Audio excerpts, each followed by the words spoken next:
World leaders have expressed shock, alarm and, in some cases, thinly veiled glee at the events on Capitol Hill.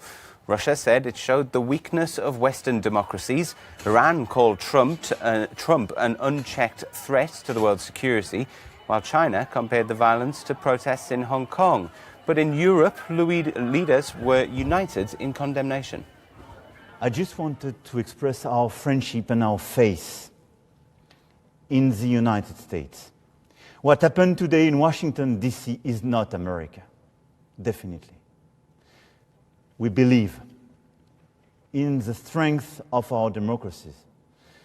We believe in the strength of American democracy. What happened in Washington yesterday is as appalling as it is outrageous. However, Joe Biden was confirmed as the next American president, which shows how resilient the American democracy is.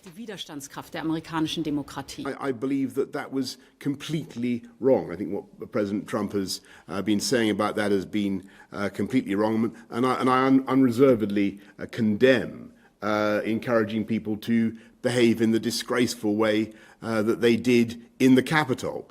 And all I can say is I'm very pleased that the President-elect has now been duly confirmed in office, and that democracy has prevailed.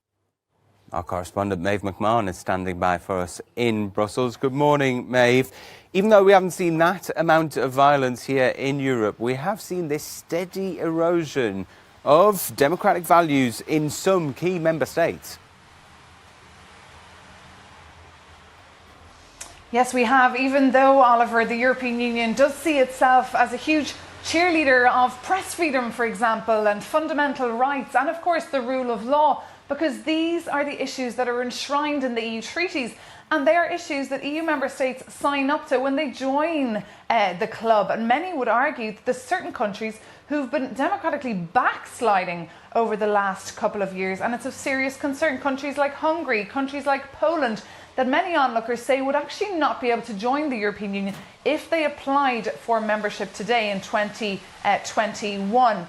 Now, over the past decade, we've seen Viktor Orban erode press freedom, take the independence away from the judiciary, and carry out a number of reforms that have been frowned upon here in Brussels. But quite frankly, the European Commission has very little power, and every time they do try to bring Viktor Orban in line, it ends up emboldening him and him attacking, if you like, the institutions here in Brussels.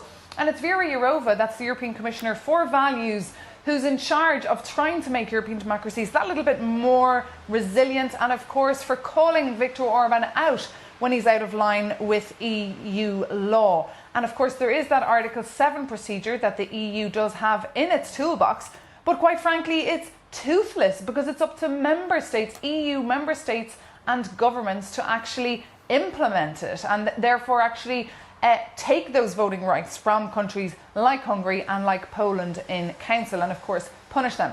Something that's very unlikely to ever actually happen. Now, MEPs over in the European Parliament have been very critical of the European Commission and very critical of EU member states, saying it's the EU's credibility at stake here. Take a listen now to a Finnish MEP that my colleague Stefan Kobe was speaking to yesterday.